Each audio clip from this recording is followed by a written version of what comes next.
Winning the Smart Art competition was one of the biggest contests that I've won. I couldn't believe it. I had to take like a step back and then really reflect on like who I am and how far I've come. It really enabled me to believe in myself. I've been told that I am a good artist. My art teacher told me that a lot of times. Friends would tell me that a lot of times. You're very talented, you have a skill. But part of me didn't really believe that until I saw that big banner.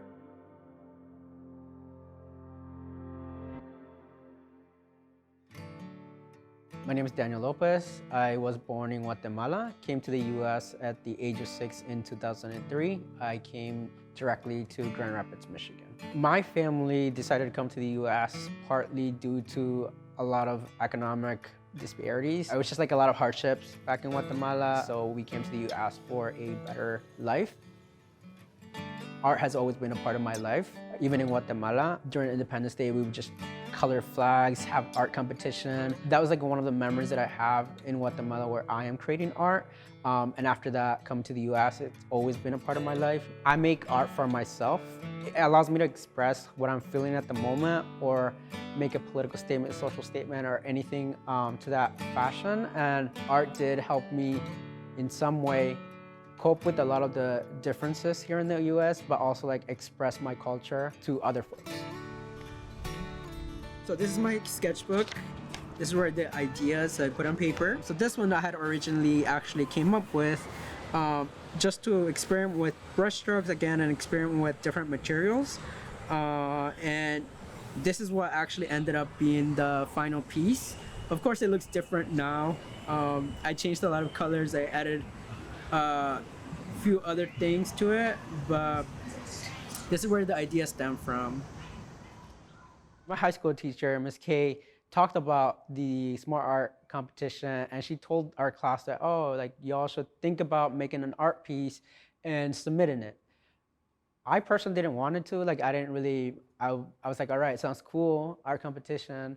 Part of it is, yes, I do realize that I am talented and I do have the skills, but at the same time, I usually make art for myself, and I don't really show it to a lot of people. Mine is called Illusion or Reality, a renewable energy, because I think that either we can make like our Earth a sustainable environment and make it a reality, or we can just make it like an illusion. When I won, I couldn't believe it. Mine was a little bit different where it was like abstract. It was the only thing that was abstract. It was all like shapes and patterns and all of those things, and I don't think people would like it. I mean, surprisingly, it really did shock me when I found out that like I had won.